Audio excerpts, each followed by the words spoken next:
Welcome to All Books Aloud with Elizabeth and Martha, two sisters who love reading in all of its forms. I'm Elizabeth, an academic librarian by day and fiction writer by night with a lifelong obsession with all things reading and books. And I'm Martha, a busy real estate agent who came to my love of reading later, but now I'm an audiobook power user.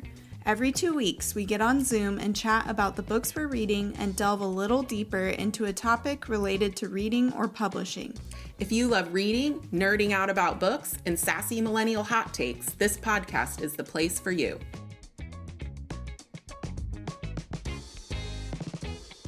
Hey, Liz.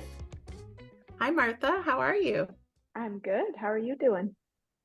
I'm good. I'm excited to get into our topic that we're going to talk about today. It's a juicy one. Yeah, I know. Me too. But first, what are you reading right now?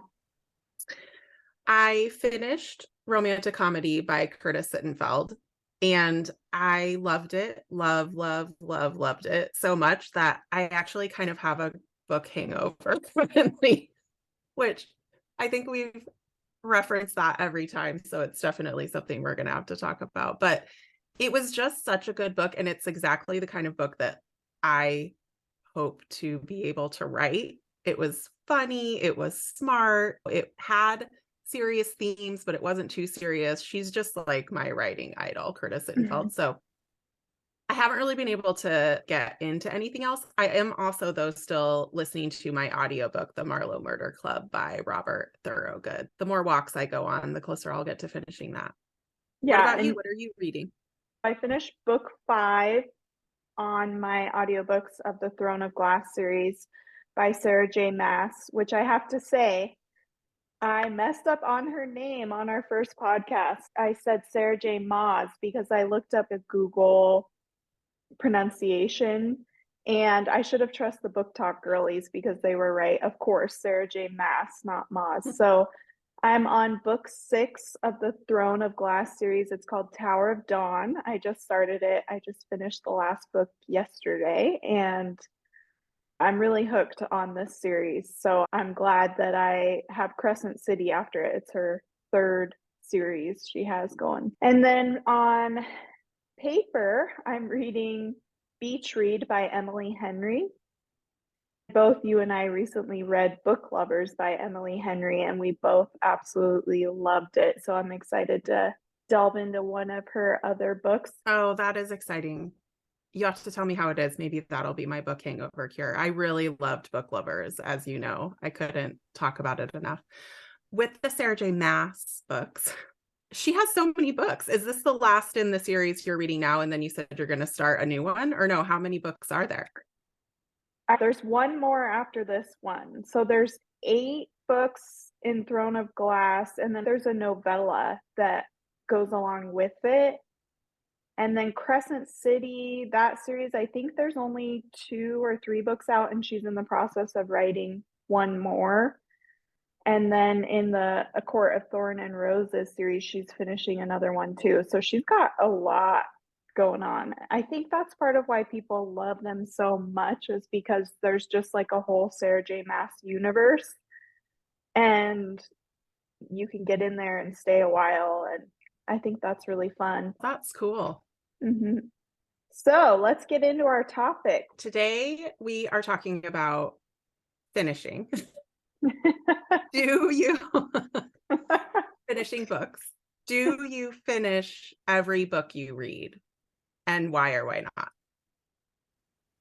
You go first. I would say for the most part, yes. There are exceptions, but for the most part, if I start a book, I really want to finish it. I don't think it's a hard and fast rule for me, but I definitely have opinions. What about you? Oh, I have opinions.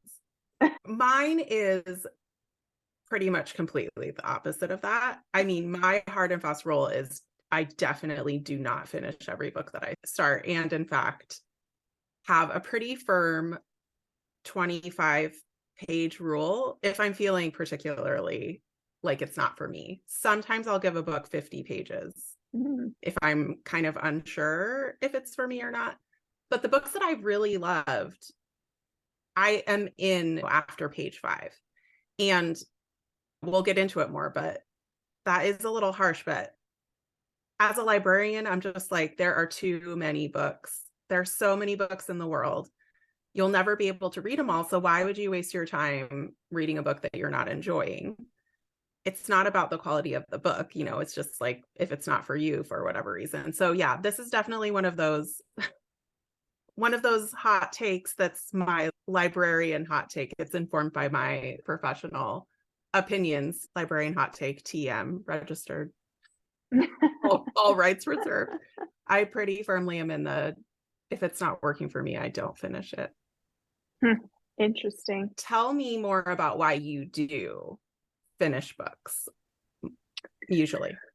I don't really know. I think there's probably some moral, if you start something, you have to finish it. I'm sure that's part of it. I'm like a notoriously strict rule follower, always followed the rules, got good grades in school, that kind of thing. So I think that probably plays a part of it. If I start it, I want to commit to it and finish it. But I also think that nowadays, the way I read, it's like when you watch something on Netflix and they say, you might also like this. I feel like that happens quite often the way I read now. I'll read a book and talk to you or a friend, and they'll say, oh, if you like that, then you'll like this.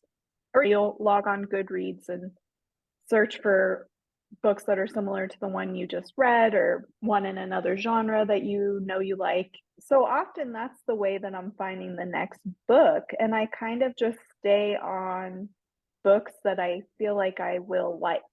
So that's worked for me in a lot of instances, but not every instance. There have been some that I've struggled through. I think a book that you and I picked out together on one of my trips to Oregon, we thought it looked really good, and I was reading it and I was like, I don't know. I like the storyline, but the writing's just not doing it for me. And you were like, why are you finishing it?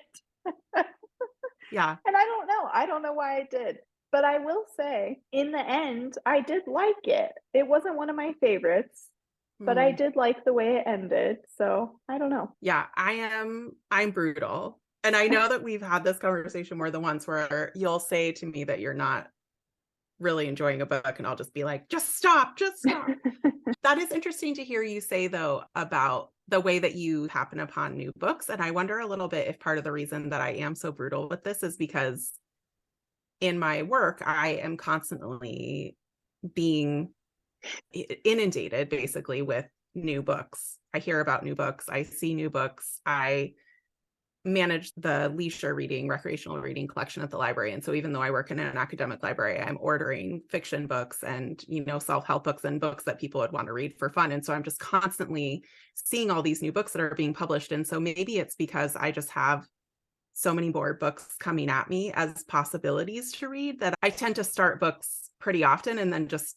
if they're not working for me, I just stop and go on to the next one. And so maybe that is partly because I'm not only starting books that come to me in that organic way. I want to go back to something that you said, though, at the very beginning of your answer, which is something that we talked a lot of in the first episode about, which is the idea that there's sort of a moral element to your reading, that if you start a book that you somehow have a responsibility to finish it, because I think that's really related to a lot that we talked about in the first episode, where we imbue reading with a lot of moral overtones, and that sometimes that causes people to read less or causes them to enjoy reading less. So I find that part really interesting. Where do you think that guilt over not finishing, or the idea that you have a responsibility to finish if you start, comes from? Do you have any sense? I really don't, outside of just like, this is the assignment I gave myself, so I have to finish it. That's really the only thing I can think. And another instance where I feel this strongly is because I'm a people pleaser by nature, which I am always working on fighting against. And so I've had this happen before where a friend will recommend a book like, oh my gosh, I love this book. You have to read it. Tell me what you think.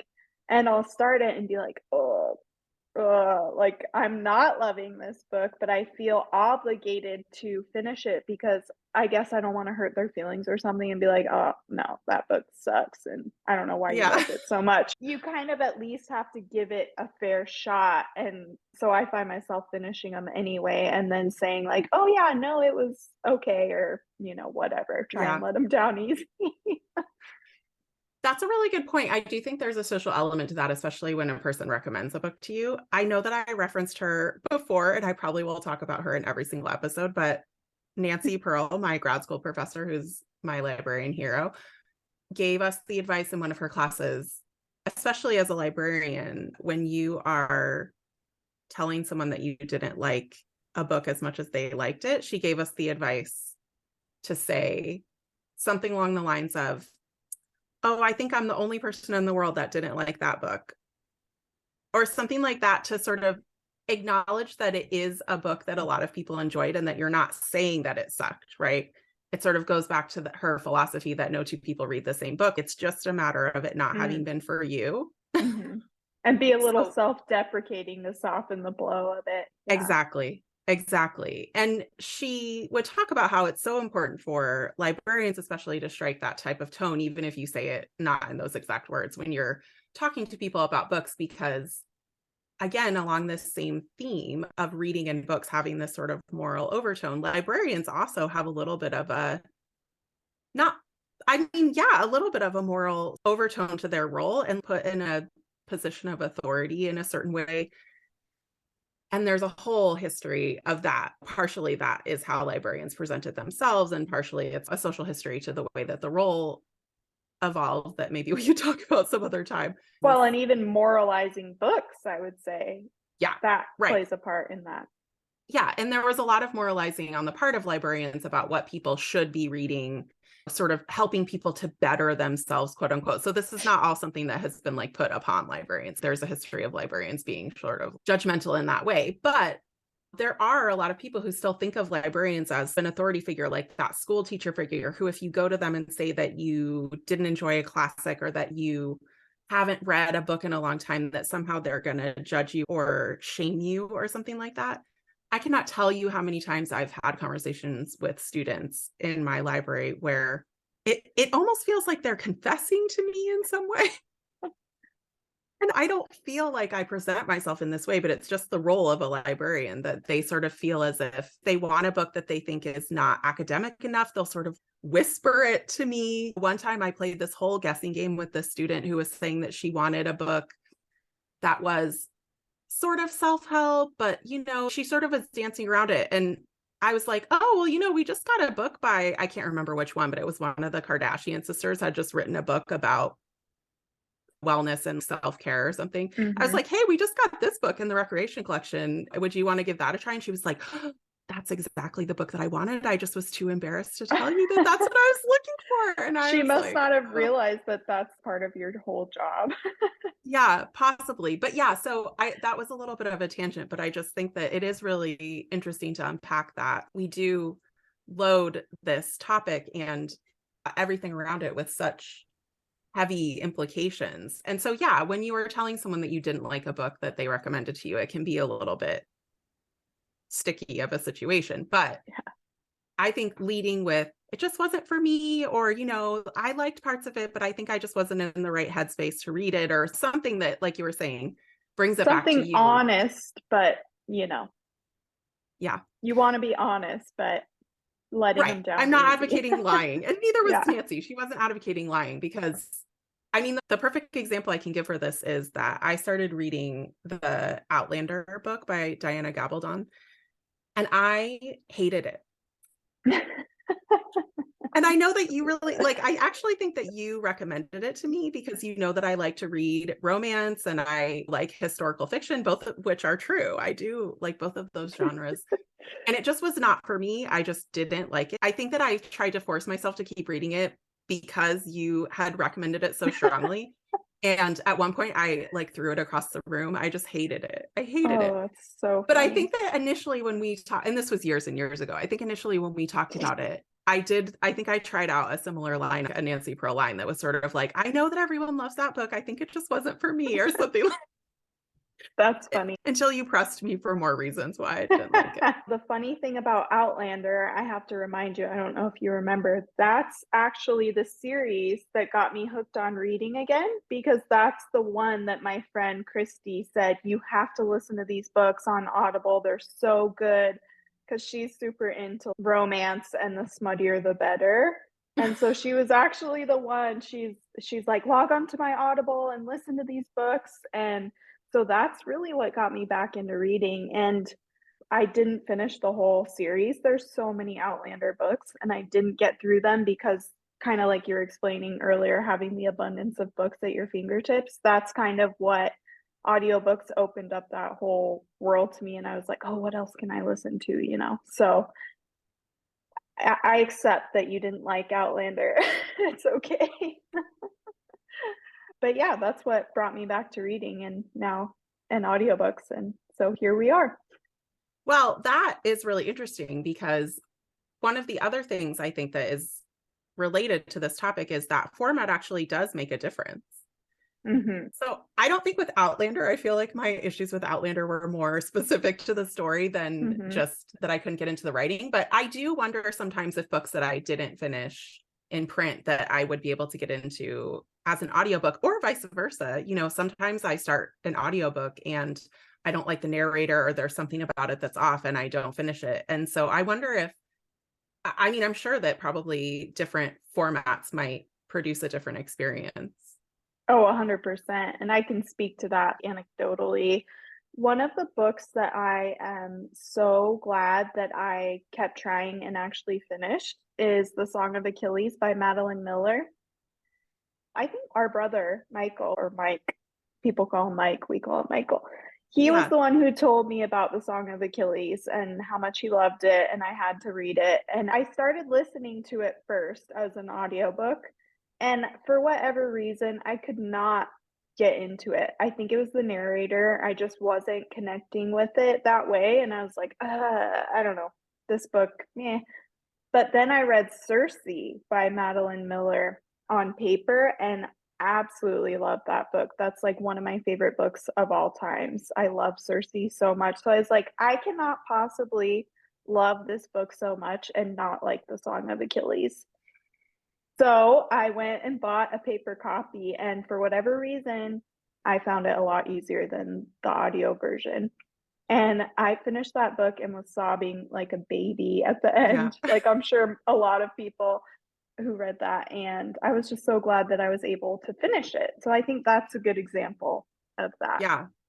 That is a great example. Our brother recommended that book to me too. And I also absolutely loved it and loved Circe even more, but Mhm. also sobbed at the end of Song of Achilles. And I think that we both talked about those books at the time. But yeah, I did read them both in paper. So maybe for whatever reason, that's just is a better format for those. I'm trying to think of an example where I just don't give I don't tend to give books a second chance. Maybe that is something that I should be a little bit more generous about. Because the other thing with the, no two readers read the same book theory is that it also goes for an individual person, because Nancy would say that if you come to a book at a different phase of your life or a different season of your life, you're in a different mood, you're in a different place, you're on vacation versus working or whatever, you might react to a book completely differently than you did the first time, because we are always changing as people. And so I'm not the same person that I was 10 years ago. Mhm.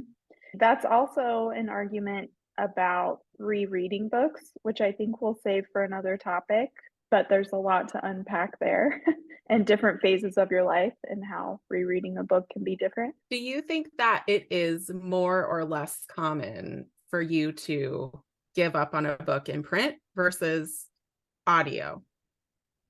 I mean, I guess maybe you don't give up on books as much as I do, so maybe I should answer this question for myself, but that just Yeah. occurred to me. There have been a couple books on audio that I haven't finished. The one that comes to mind right off the top of my head is The Professor by Charlotte Bronte. I think I could read that on paper more easily than listen to it. But mostly I think it's paper books that I just find to be dull. And that might be because of the time of day that I'm reading them. I think I Mm, mentioned this in the first episode. Often I'm reading my paper books at night before I go to bed. And so, if you're tired and you're reading something that's not catching your attention, of course, you just start to fall asleep and it's really hard to get through. And those are usually self-help type books. One I can think of off the top of my head is Breath by James Nestor. And that's a book I really want to finish but haven't been able to yet. And so I might try it as an audiobook. Another one that I can think of is The One Thing by Gary Keller, which a lot of people loved. And that was one where a few friends have recommended it. And I will confess, oh, I've started that, but I haven't finished it. And they just can't believe it. So maybe I should try that as an audiobook too. interesting. What about you? Well, I guess you I ditch them yeah, left and you right. ditch them all. But do you think you ditch them on as audiobooks more or paper books or both? As you were talking, I was trying to think of ones that I've given up on recently and what format it was in. And I think that I have given up on audiobooks much more quickly and often recently than I have on paper books. I'm trying to think of what the reason for that is. A lot of it has to do with the narrator. Mhm. And I know that that's on our list of topics that we want to devote an entire episode to. But yeah, for me, the narrator needs to be, you're just listening to the person for so long. Yeah. They need to be not just tolerable. It needs to be someone that I want to listen to for 10, 20, 30, 40 hours. In the case of the audiobook that I finished right before the one I'm reading now was The Heart's Invisible Furies by John Boyne, which I absolutely loved and which you recommended that I read and pushed me to read. And I'm so glad you did because it was Specifically listen to, because listened that to. Yeah. audiobook was so good. That The performance narrator was was so good.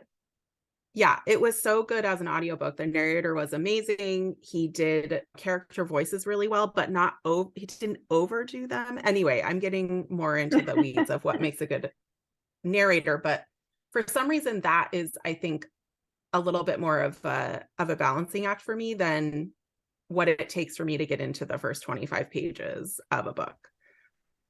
Although I am also really picky about print books and what they have in the first 25 pages. And sometimes people are surprised by how picky I am with that because they know I'm a writer. And so their reaction is, wouldn't you want people to give your book a try beyond that? Wouldn't you want them to continue reading it? And honestly, no. If I haven't captured your attention in the first 25 pages, then I haven't done my job as a writer.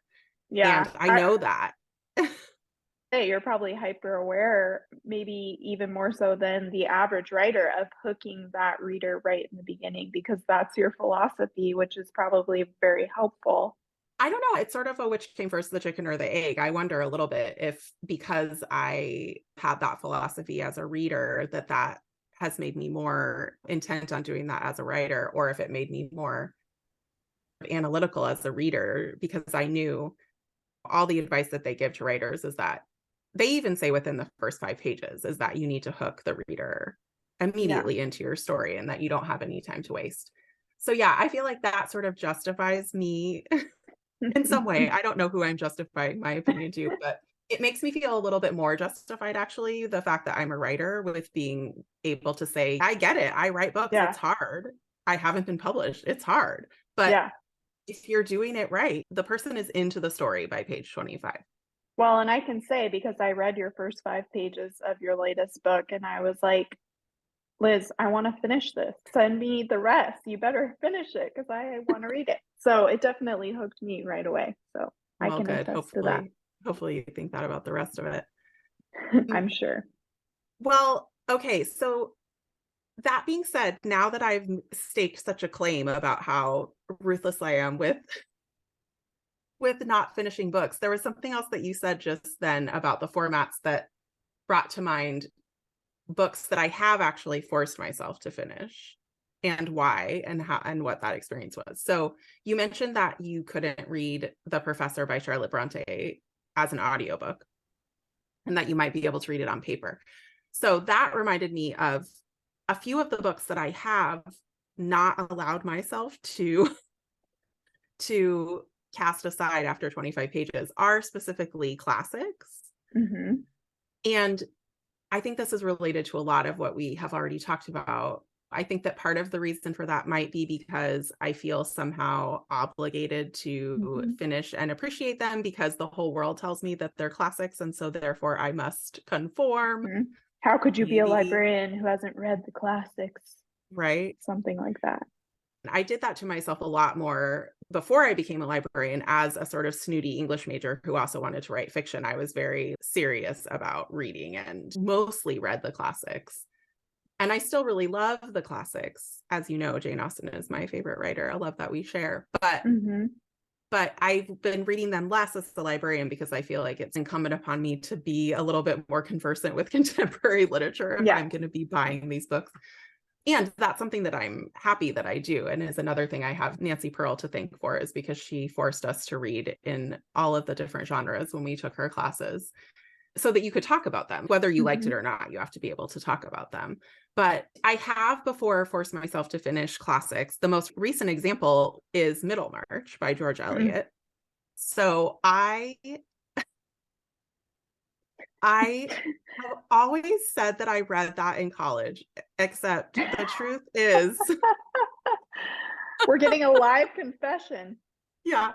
I think I did this in the first episode too, where I like confessed to you that I used to be a snotty English major reader. The truth is that I didn't finish it in my college English class. I read as far as I could, and I can't remember how far I got. And then I sort of skimmed the chapters that we would have class discussions about. I would read them, but I didn't really know what was going on. And I obviously felt ashamed about it, which is why I always claim to have read it. But then I read an article recently, or maybe it was in a podcast, where someone was saying that George Eliot is like Jane Austen for grown-ups. Just in the sense that Jane Austen's stories, which I still, of course, love, and that I don't think it was meant to be denigrating to Jane Austen, but her stories end at the proposal or at the wedding, right? Whereas Middlemarch, you get the whole plot of a Jane Austen novel in the first chapter. You get the young woman, she meets the older man who she's going to marry, and they get married. I'm not spoiling anything. That literally all happens immediately. And then the rest of the book, which is notoriously long, like 900 pages, is about their life after they get married and all of the things that happen to Dorothea and all the things that happen to all these other people in the town of Middlemarch. It has lots of interlocking and interweaving narratives. Dorothea that is not the only main character, and it's very complicated. But I read it last year, and I started it and got to the place where I finished, where like I didn't read beyond it in college because I still have the same copy that I had from when I was in college, because I throw books away a lot as a librarian in the library, but I don't tend to throw my own books away that I feel sentimental about. So I got to the place where I stopped and I was like, okay, Elizabeth, you have to read this book. This is it. You're going to give it more of a try and you're going to finish it and you can do this. So I kept going beyond it. And I'm not going to say that I was completely enthralled the entire time. It is a long ass book. Yeah. It was written in Victoria times. The writing style is just different from the one that we're used to. It's dry. There's a lot of interiority that we don't tend to like as much in our contemporary books. There's a lot of political and philosophical opining. You know, there are parts where I was in danger of quitting again. Yeah. But I persevered and I finished it. And not only did I feel a huge amount of accomplishment in finishing it, but I also loved it. I would say it's not just that it's not one of my favorite books, but I'm glad I finished it. I really, really loved it and got so much. It's so rich in terms of the story of the relationships. And I really loved it. I hesitate to recommend it to anyone who's not already gung-ho about reading it because it is quite a chore. And I do say that even knowing everything that we talked about in the first episode about not calling reading a chore, but they can always try an audiobook. Yeah. So I wonder if audiobook would be easier to read it, but I am glad that I forced myself to finish Middlemarch, and I have done that with other books in the past. But it is really definitely the exception, not the rule for me. Okay, so that's what I was going to say. It didn't change your mind though about your policy of not finishing it. No, it's it didn't. Why that book? Just because you had a score to settle? It was like your Moby Dick. Moby Dick, which I read in high school and loved, even the parts about all the whale blubber and the oil making all Oh, that everyone always says they skip. I also read Les Mis when I was in high school. That is a huge book too. That's about as yeah. long as Middlemarch and absolutely loved it. I think that my attention span was a lot better when I was in high school than it is How is now. that possible?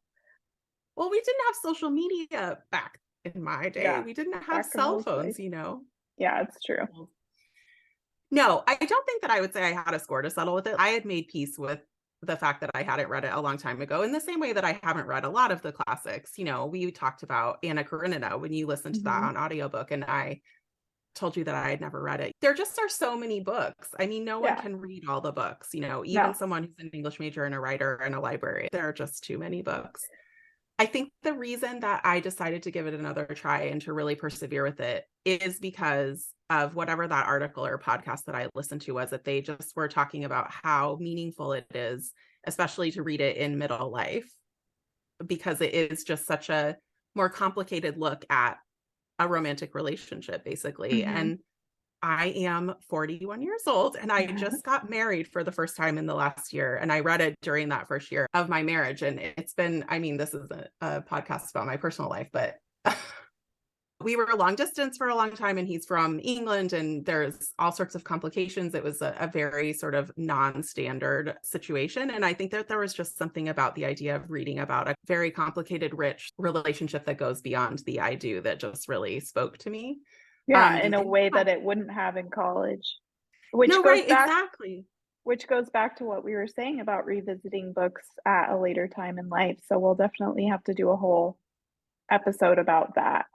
Yeah, And I think that's a good idea. circling back to Anna Karenina, I would have never read that book if it wasn't for the audio version. I can safely say that. I do enjoy reading the classics. I haven't read as many as you, but I did listen to Anna Karenina, and it was 32 hours long, and it took me a month to get through, even as an audiobook. That's probably when I would have quit if I was reading on paper, just because it's dense. There's a lot of Russian politics in that time period, not current day. So it's hard sometimes to stick it out through those scenes, but there's so many other parts about it that are still really relatable, similar to Middlemarch, about complicated relationships and marriage and when marriages don't work out the way you think they're going to. Which is mostly all of them, right? Right. You find out Right. when you're older, like mostly all relationships don't work out the way you expect, even if you stay together. Right. Yeah. So there's definitely something to be said about after the Jane Austen book ends, picking it up in a different Yeah. part of the relationship. But anyway, that's kind of like an aside. But I probably wouldn't have finished Anna Karenina if it wasn't for the audiobook version. And so I do think that the format matters. So I would just say to any listeners, if there's a book you want to try again, you obviously don't have to. You could take up Liz's policy, but if you want to give a book a second try, maybe try a different format. If you listen to it, try reading it on paper. If you start on paper, switch to audio and just see. Yeah, I think that giving it another try is a good idea. And I think I'm even going to implement that myself. But I would just say that I'm obviously not as strict about this rule that I created about not finishing after 25 pages as I professed in the beginning. But I do think that there just shouldn't be any guilt associated Yeah, with that. If a book isn't for you and you're not getting into it, just move on to something else. It's okay. No 100%. librarian is going to judge you. No one is going to give you an F. No, Yeah. and if someone is judging you for that, that's more about them than you. Yeah, that's a There's them problem. Yeah, there's other books for you out there. So there's no shame involved in reading at all. That's going to be a common thread of our podcast, I foresee. Yeah, I think that's our theme. No guilt, no shame. All reading is good. Well, on that note, I think we pretty much summed it up, unless there's anything else, Liz, that you think on this topic you wanted to address. No, I think that's it. I think we covered it. Thanks for sharing your philosophy with me and listening to my confessions. Yeah, I do think that after this conversation, your philosophy will play a bit of a role when I'm deciding whether or not to finish a book. I'll remember, why am I forcing myself to finish this? Do I really want to see what happens, or do I just feel guilty? So thank you for sharing your philosophy. Yeah, I think I'm gonna give some books that I stopped to try on audio. See There how you it go. goes. We'll have to do a episode where we revisit this topic and see if it changed at all for either of us. Yeah, that's a good idea. Well, thanks everyone for listening, and we will be back with another reading related topic. So make sure you subscribe wherever you get your podcasts.